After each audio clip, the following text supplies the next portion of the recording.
লিভারের সমস্যা দেখা যাচ্ছে, হার্টের সমস্যা দেখা যাচ্ছে, পেচ্ছাপের পাথর হয়েছে। দুটো কিডনি নষ্ট হয়ে গেছে, ওষুধপত্র কিচ্ছু কিনতে পারিনি। দুটো ছেলে লেখাপড়া বন্ধ হয়ে গেছে। জীবনের কঠিনতম পরীক্ষার মুখোমুখি দাঁড়িয়ে আছেন এক অসহায় স্ত্রী দীপিকা কর্মকার। পরিবারের কর্তা স্বামী জয়দীপ কর্মকার এখন জীবন মৃত্যুর সন্ধিক্ষণে, আর তাকে বাঁচাতে মানুষের দ্বারে দ্বারে ঘুরছেন সহায় সম্বলহীন এই নারী।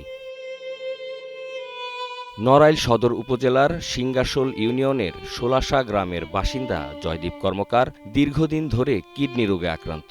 ধীরে ধীরে তার শারীরিক অবস্থার অবনতি ঘটছে। চিকিৎসকের পরামর্শ অনুযায়ী দ্রুত ডায়ালাইসিস ও উন্নত চিকিৎসা জরুরি হলেও দরিদ্র এই পরিবারের পক্ষে সেই ব্যয় বহন করা বর্তমানে অসম্ভব হয়ে পড়েছে। স্বামীও অসুস্থ, ডাক্তারের কাছে অনেকবার নিয়ে গেছি। ওই অনেকবারই যে ডাক্তারের কাছে গেছি, 4-5টা ডাক্তার দেখাইছি, সবাই এক কথাই বলেছে যে ওনার কিডনি ড্যামেজ হয়ে গেছে, ওনার শরীরে রক্ত থাকতেছে না, লিভারের সমস্যা দেখা যাচ্ছে, হার্টের সমস্যা দেখা যাচ্ছে, পেচ্ছাপের পাথর হয়েছে। তাকে আমি কি করে বাঁচাবো? আমি তো তার টাকা পয়সা নেই, জমে যাতে কিছু নেই, তার আমি কিভাবে তার বাঁচায় রাখবো? আমরা তো অসুস্থ, যদি সরকার যদি কিছু দেয় তো আমার স্বামীকে, আমার ছোট ছেলেটার এই যে একটু লেখাপড়া করাতে পারতেছি না, সামনে তো তার ভবিষ্যৎ আছে, কিন্তু দেশবাসীর কাছে সবার কাছে একটু রয়েছে যাতে আমার যদি কেউ যদি কিছু সাহায্য করে তাহলে আমি আমার স্বামীটাকে একটু ভালো করে একটু ট্রিটমেন্ট করাতে পারি। নিজের সন্তানের এমন করুণ অবস্থায় চোখে যেন শুধুই হতাশা আর অনিশ্চয়তার নোনা জল ভিড় করে 60 বৃদ্ধা মা লক্ষ্মী কর্মকারের। কিডনির সমস্যা, লিভারের সমস্যা, দুটো কিডনি নষ্ট হয়ে গেছে, কিচ্ছু করতে পারে না। আমার দুটো নাতনি আছে, ও চল সে ওই দুইজন বড়জনের একটু ওই চাপ আছে, তাই কোনো রকম তাই দিয়ে সংসার চলে না, তাও চালাতে হয়, তাই দিয়ে ওষুধপত্র কিচ্ছু কিনতে পারিনি।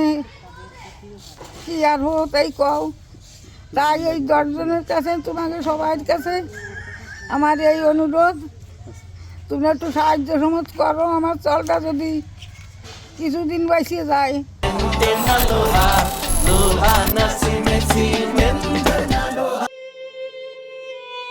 পরিবারের একমাত্র উপার্জনক্ষম ব্যক্তি জয়দীপ এখন শয্যাশায়ী। থমকে গেছে তার সংসারের চাকা। সন্তানদের ভবিষ্যৎ নিয়েও দুশ্চিন্তায় দিন কাটছে এই পরিবারের। স্থানীয়রা বলছেন, দ্রুত চিকিৎসা শুরু না হলে যে কোনো সময় ঘটতে পারে অপূরণীয় ক্ষতি। তাই সমাজের বিত্তবান ও সুহৃদয়বান মানুষের কাছে তারাও জানিয়েছেন সাহায্যের আবেদন। এর দুটো ছেলে বর্তমানে অবস্থায় দুটো ছেলে লেখাপড়া বন্ধ হয়ে গেছে। ছেলেটা ও চায়ের দোকান করে খাতো, সে দোকানে এখন ওই বড় ছেলেটা চালাচ্ছে চায়ের দোকানটা। বাড়ি সামান্য একটু জায়গা আছে, চা বিক্রি করে খাতো, এখন এর রোগ ব্যাধিতে আক্রান্ত হয়ে পড়েছে। এখন এদের সংসার চালানো খুবই কষ্টকর। এখন যদি দেশবাসী সবাই যদি এর একটু সাহায্য করে তাহলে হয়তো বাঁচতে পারে।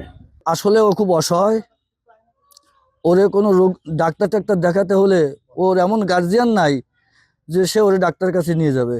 ওর স্ত্রী নিজেই অনেক কষ্ট করে ছোট ছোট বাচ্চা ছেলেদের বাড়ি রেখে ওরে নিয়ে ডাক্তার দেখায়।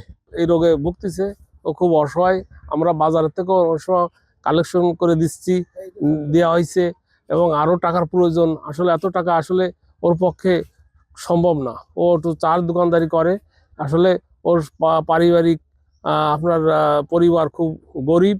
এই জন্যে আমরা সারা বিশ্বে এবং আমরা 10 ভাই সবাই যদি সাহায্য সহানুভূতি করি তাহলে ওর পক্ষে একটু উপকার হয়। সকলের সহমর্মিতা ও সামান্য কিছু আর্থিক সহযোগিতাই পারে অসহায় এই পরিবারের মুখে হাসি ফোটাতে।